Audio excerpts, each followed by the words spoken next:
もこんにちは、塩見ゆかりです。というわけで本日はこちらのバッグたちをご紹介していこうかなと思うんですけども、こちらね、言わずもがなロエベのパズルバッグとアマソナバッグでございます。いやーね、これ私多分2022年買ってよかったものランキング1位にしていると思うんですけども、多分動画上げてるんじゃないかなと思うんですが、というぐらい私の中ではめちゃくちゃ高い買い物でもこんな高いバッグ買ったことなかったので、相当どっちにするかめちゃくちゃ迷ったんですけども、まあどちらも手元にあるということでただ購入するときはパズルのスモールのサイズかアマゾナの28のサイズどっちにするかめちゃくちゃ迷ったので、その時に迷って最初はアマゾナを購入していて、その後我慢できずにパズルも購入したんですけども、その経緯とかポイントとか容量とかを本日はこの動画でご紹介していこうかなと思います。以前ね、一回アマゾナのバッグは動画にしたことがあるんですけども、2つ比較してっていうのはお届けしたことないので、ちょっと早速ご紹介していこうかなと思います。というわけでですね、私もう本当に最近めちゃくちゃ使ってるのは実はパズルのバッグの方なので、こちらからちょっとご紹介していこうかなと思います。はい、というわけでまずはパズルのバッグの方からご紹介します。私はですね、このパズルのバッグ、スモールサイズのクラシックカーフを購入していまして、サイズは幅が24センチの縦が 16.5 センチあるサイズを購入しています。で、ブラックのパラジウムカラーですねを購入しておりまして、ちょっと中身何入れてるか全部出してみましょうかね。はい、というわけでこちらが最近よく持ち歩いているバッグの中身ですね。まずこれは無印のポーチ、コンパクトポーチなんですけど、この中に携帯充電器、アンカーの携帯充電器、あと消毒液、あとリップとか、あと目薬とか、リップ2つ目、あとコンタクトとかを入れて持ち歩いているポーチ。あとミラーもあります。見てください、これクリムトのダイソーで買ったクリムトのミラー、かわいい。というわけでこういうものを入れていたりしておりまして、このポーチが1つと、であとはメガネ、予備用というかカラーレンズのメガネ、これジンズのなんですけど、ちゃんと度が入っているメガネですね。私はドドドドキンガンなので、ということでメガネと、あとお財布はこれ一応長財布のサイズなんですけど、薄型のよくマルジェラでミニマリストの人が持っているフラグメントサイズと同じぐらいの厚さの長財布バージョンです。私ちょっとレシートとかよく持ち歩いたりとかもするので、ちょっと入れやすいように最近ちょっと長財布サイズを使ってます。でこれと、あとは折りたたみ傘。これはね、昔スマホより軽い傘っていうところで動画にしたことがあるんですけどの折りたたみ傘と、あとこれはスマホの三脚ですね。なんか撮ったりすることもたまにあるので、その時用に持ち歩いてる三脚。あとはお茶、これは 280ml ですね。でパズルのバッグ実は 500ml も入りまして、ちょうど 500ml も入るサイズなので、私夏場とかは 500ml で持ち歩いてたりしますね。ただ今冬なのでそこまで多くなくていいかなっていうことで 280ml のペットボトルと、あとエコバッグ。これ多分ダイソーで買いましたね。なんか300円の商品だった気がするんですけど、これをキュッと出すとエコバッグになるという優れものでして、でもコンパクトにしておけるので意外と重宝してます。でエコバッグと、あと気持ちハンカチ持ち歩いてますね。ハンカチと、あとはエアポッツ。私はもう裸で持ち歩いてますね、ケース入れずに。とあとこれは化粧ポーチです。ここれ RMS ビューティーのパレット。これ一つあれば大丈夫的なパレットですね。を入れていまして、これをね、こっちのポーチに入れたいなっていうところで、大きめのポーチも実はあって、このポーチ、これも無印のナイロンブック型ポーチっていうアイテムなんですけど、これもちょうどパズルのバッグに入るサイズなので、なんか物が多い日は、このセットをこの中に入れちゃったりとかして、いろいろ荷物あると邪魔くさいのでね、これをもうこの中に入れちゃって持ち歩いたりとかする時もありますしっていう感じで、ちょっとポーチはいろいろ変えつつも、だいたい私が絶対持ち歩くのはこの辺ですね。で、あとはプラスアルファで、日によってなんか入れたりとかはあるんですけど、これを全部入れるとちょうどこう 280ml だとペットボトルが立つんですけど、これ入れて全部ポイポイポイと入れると、まだちょっと余裕が実はあるくらい、このパズルのバッグ実はめちゃくちゃ収納力が高くて、なのでここに私スマホを手で持ってることが多いんですけど、スマホを入れたとしてもまだ入りそうなぐらいちょっと余裕ありますので、これを入れて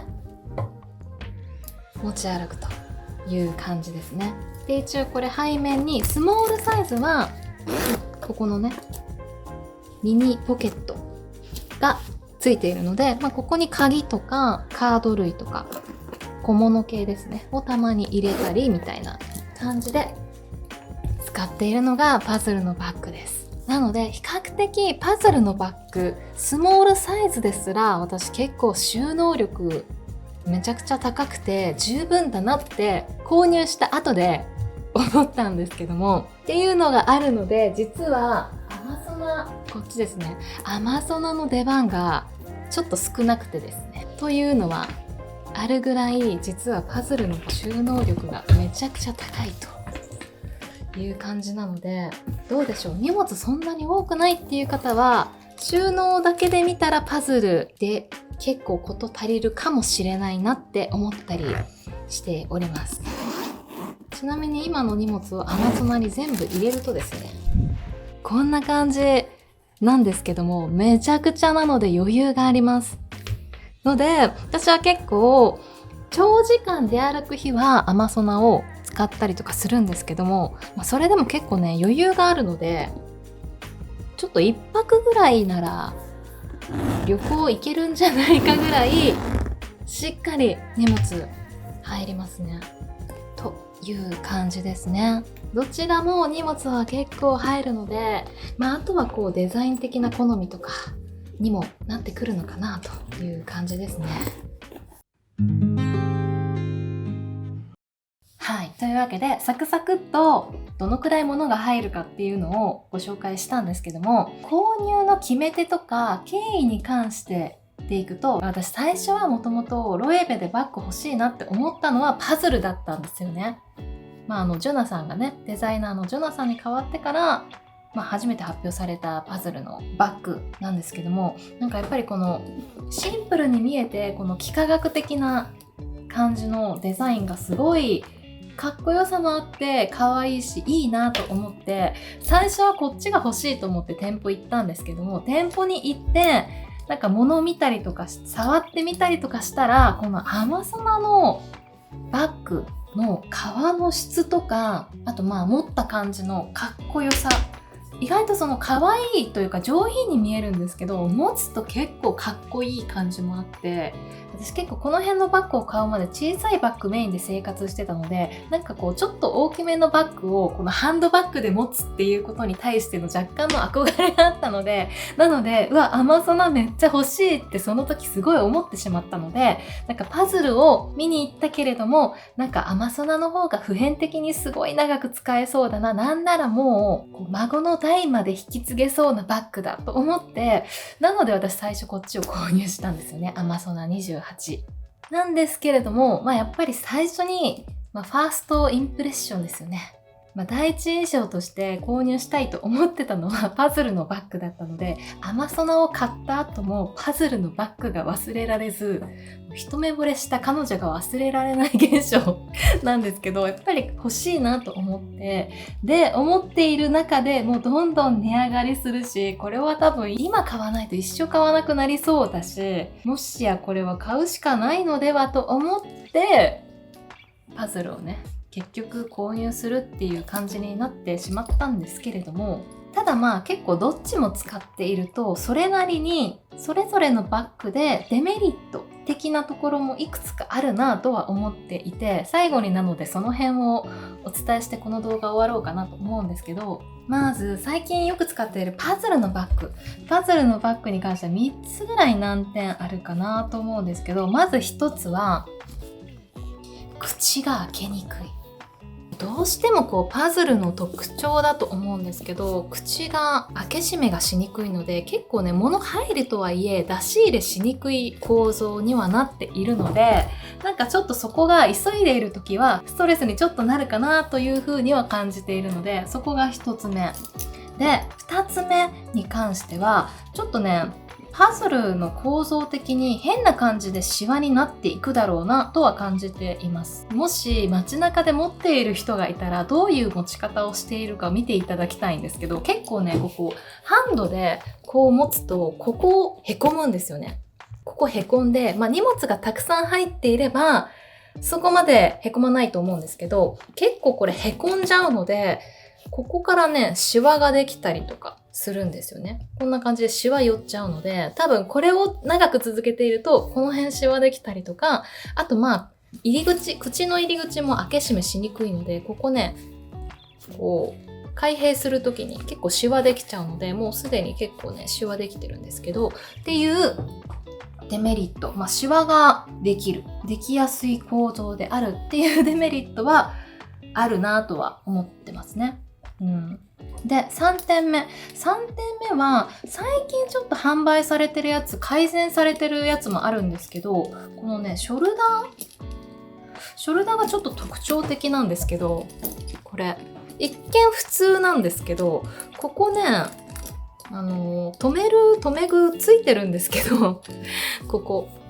ついてるんですけど、やっぱ持ってるうちにずれてくるので、ここがね、ビヨンビヨンになっちゃう時がありますねここので、ショルダーがちょっとビヨンビヨンになるっていうデメリットが3点目として私が使ってる中で感じてることですかね。でもパズルのバッグに関してはハンドでもショルダーで持ってもどっちで持っても様になるので、私は非常に使い勝手よく最近めちゃめちゃ使っているバッグですね。このサイズ感がやっぱ絶妙ですね。一番使いやすいかもしれないという感じです。で、アマソナに関しては使い勝手的なところは全然問題なくて、口もやっぱりかなり開くので物も出し入れしやすいですし、全然何ら問題ないんですけど、ただ私がちょっと貧乏症っていうのもあるんですけど、アマゾナのバッグに関しては革のキメが細かすぎて、もう傷がつきそうで怖いっていうその一点につきますね。モデルチェンジしてからのデザインって、ちょっとこんな感じで丸みを帯びたデザインで、革もきめ細かいタイプになってると思うんですけど、なので上品さも増してすごいエレガントなバッグに仕上がっているなって思うんですけども、それゆえにちょっと革の傷が怖すぎて、しかも値段も高いので、私は結構使うシーンをいろいろ考えちゃいますね。バッグなのでね、ガンガン使えばいいとは思うんですけど、本当に傷つきそうでめちゃくちゃ怖くてなのでそういう点ではちょっとパズルの方がラフに持ててたりとかはしますね。ちょっと革ね、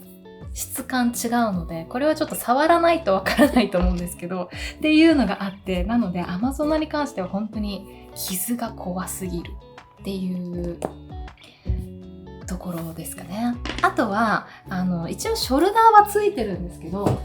前に別の動画でご紹介したのでちょっと割愛はしちゃいましたけど、ショルダーついてるんですけど、パズルのショルダーよりもちょっと細いんですよね。上がアマソナで下がパズルなんですけど、ちょっと細めで、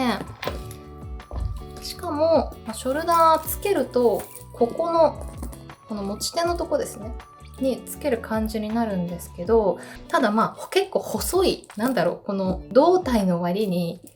皮が細いので、そこら辺が上品さを感じるポイントでもあるとは思うんですけど、ちょっと心もとなくて結構ね、いっぱい入れると重いんですよ。重い割にショルダーが細いので、ちょっとね、怖いというか、何せちょっと皮が上質なので、ちょっと怖くてので、どちらかというとアマゾナに関してはショルダーで持つっていうよりもハンドで持つっていう前提のバッグかなってちょっと思ったりはしていて、でロエベってストラップ変えて持てるとは思うんですけど、ロエベのストラップちょっとストラップもパズルにつけたくて購入しちゃったんですけど、こういうのつけたとしてもちょっとね、アンバランス、そのアンバランスを美学と取るかっていうのもあるんですけどバランス的にどうなんだろうと思うところもあるので、私はちょっとアマソナに関してはハンドで持つ方がかっこよくエレガンスだなって思っちゃうので、そういう違いはあるかもしれないですね。ショルダーついてるけどお気持ち程度という感じなので、バッグとしてショルダーで持ちたいみたいな感じだったらパズルの方が使い勝手いいと私は使っていて思うので、そういう違いはあるかもしれないですね。という感じなんですけども、どちらもね、めっちゃいいバッグですので、私は一生使いたいなと、ロエベが嫌いにならない限りは一生使いたいなって思ったりしているバッグなので、そろそろ革のクリームとか革の磨き方とかちょっと勉強したいですよね。ロエベの店員さん曰く、ロエベの店舗で使っている、ロエベで使っている革のクリーナーのクリームは市販のものとちょっと配合とかいろいろ中身が違うらしいのでっていうのもあるみたいなので、そういう中身クリームのね、素材とかもいろいろ調べたりとかしたら楽しそうだなって思ったりもしてるので、ちょっとね、いいバッグを買ったのをきっかけにその辺もちょっと研究したいですね。ちょっと長く愛用するためにね。というわけでね、パズルとアマゾナのバッグどっち買うって悩まれた方向けに動画を作ってみたんですけども、私はちょっと結果両方買ってしまったっていう病気を発症しているので、どっちがいいですとはお伝えできないんですけども、そんな感じでちょっといろいろ違いは、若干の違いはあるので、そこら辺のね、違いも含めて悩んでる時間が一番楽しいと思うのでお買い物ねと思うので、何かご参考いただけておりましたら幸いでございます。いや知らない間にロエベにどっぷりハマってしまっているんだよな。という感じです。というわけで、この動画少しでもお楽しみいただけておりましたら、チャンネル登録、高評価いただけると嬉しいです。それではまた次回の動画でお会いしましょう。バイバイ。